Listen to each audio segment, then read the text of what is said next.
become a major victory. In the Harvard case, the court considered whether the school discriminated against Asian American students in the admissions process. And with UNC, the court considered whether the school was using race-conscious admissions in an appropriately limited manner.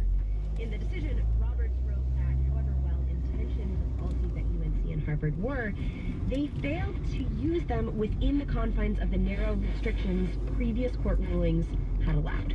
Alyssa Nadworny, NPR News.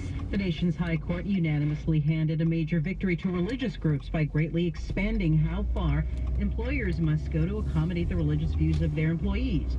The court ruled in favor of an evangelical Christian postal service carrier who refused to work on Sundays for religious reasons.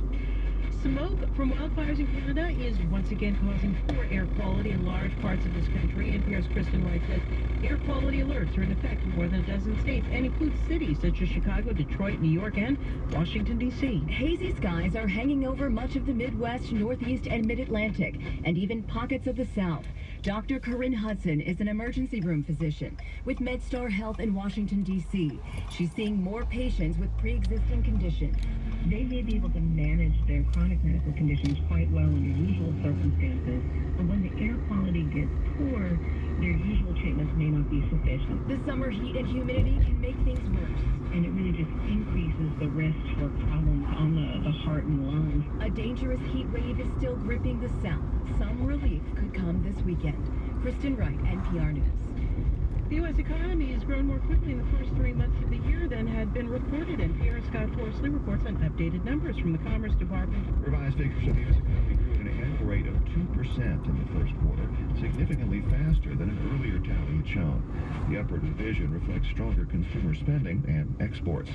Consumers are the biggest drivers of GDP growth, and they've continued to open their wallets despite rising prices. We'll get an update on consumer spending for the month of May tomorrow. New claims for unemployment benefits fell last week, suggesting the overall job market remains strong. 239,000 people applied for jobless aid, a drop of 26,000 from the week before. Bank stocks are up after the nation's biggest banks passed a stress test, showing they can weather an economic downturn. Scott Horsley, NPR News. The Dow is down more than 200, up more than 12 points. It's NPR News. Israeli Prime Minister Benjamin Netanyahu says he is dropping the most controversial part of his plan to overhaul the country's judiciary. However, he says he will advance another part of his plan, despite public backlash. NPR's Daniel Estrin has this from Tel Aviv. Massive protests in Israel led Netanyahu to pause his plan to weaken the judiciary. Now, in a video interview with the Wall Street Journal, Netanyahu says he will no longer seek to give Parliament any power to override the Supreme Court. The idea of an override clause where the Parliament, the Knesset, can override the decisions of the Supreme Court with a simple majority, I threw that out. But he said he is reviving another part of his plan. He wants to change the way Israel's judges are appointed. The Biden administration is calling for Israel to reach a broad consensus.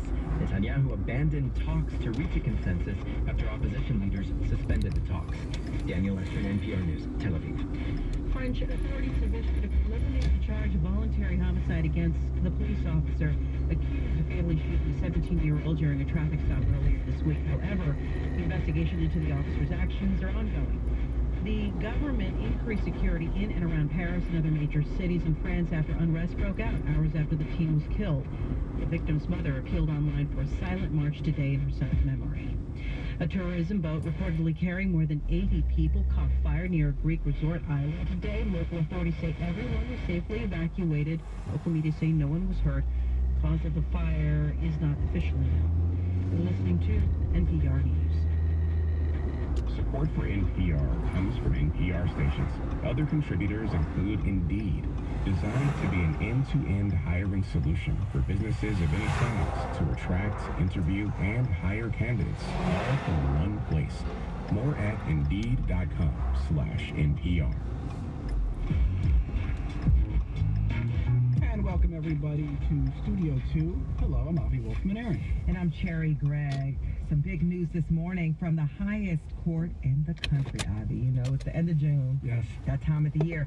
David Cohen, law professor at Drexel, joins us to talk about the latest Supreme Court decisions that were just released this morning. We're talking about affirmative action, religious freedoms, and voting rights. And we want to hear from you. Our email is studio2@whyy.org. We want your reactions.